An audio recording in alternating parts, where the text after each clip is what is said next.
Reasons people might be interested in having parties in January, and then some objections you may hear or you may think yourself, and then what are the actual truths about that topic. So, why focus on January? First of all, you want to be very intentional about doing it right now. I think this is the part of the year that it sneaks up on you the most. And so definitely take some time, cut out some time in your schedule and just specifically say, I'm going to look at January in this time period.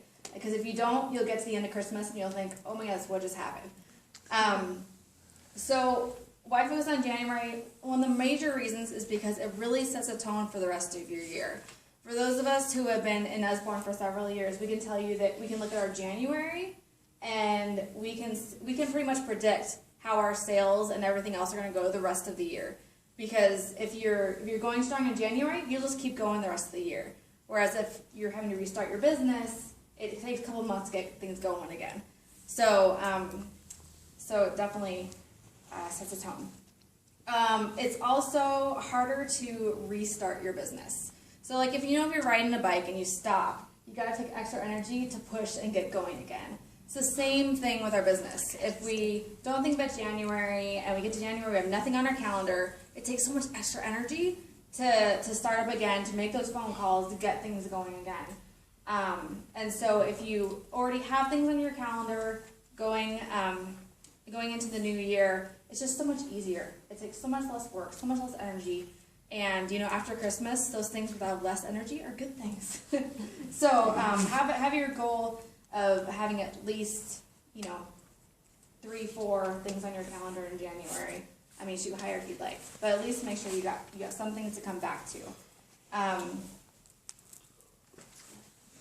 think also it's just everyone has this natural inclination to kind of go on a holiday break, which is fine. Like we run our own businesses, and that's natural and good.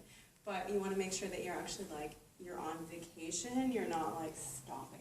So you're just planning for kind of a re-entry after your week or whatever that you're focused on family. Yeah, take your vacation. Yes. Please take your vacation. So reasons for parties. We kind of wanted to give some creative ideas of maybe types of parties that you can suggest to people, because right now it's very easy to focus people on hey, holiday shopping, this is a great time to have a party. And they don't necessarily see why January is a great time to have parties. So here's some reasons that we think they're great. You may have heard from hosts I'm too busy with the holidays, so I can't really do one right now. January parties are great for those people. Let yourself kind of wind down from the holidays and then pick it back up at the party. It's a great excuse to get back with your friends. Kind of spiraling off on that one. Some people might be tired of hanging out with their family. Yeah, I was going to go there.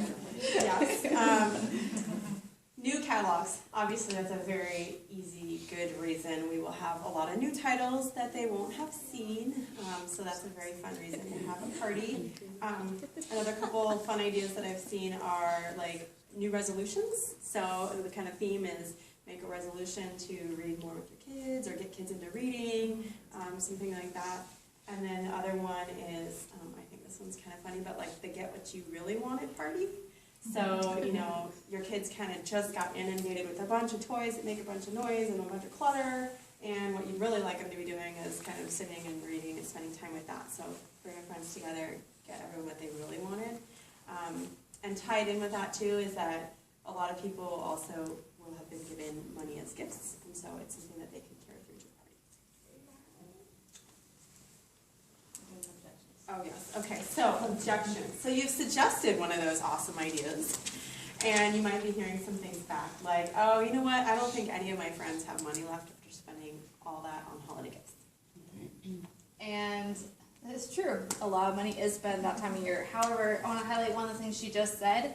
A lot of time money is given as gifts as well. You've got grandmas who live across the country and send money to the grandkids, or they took some things back and they have extra money in their pocket. So yes, that is sometimes an issue. At the same time, there are people who still want books, who will have money, and it's not a reason not to do it.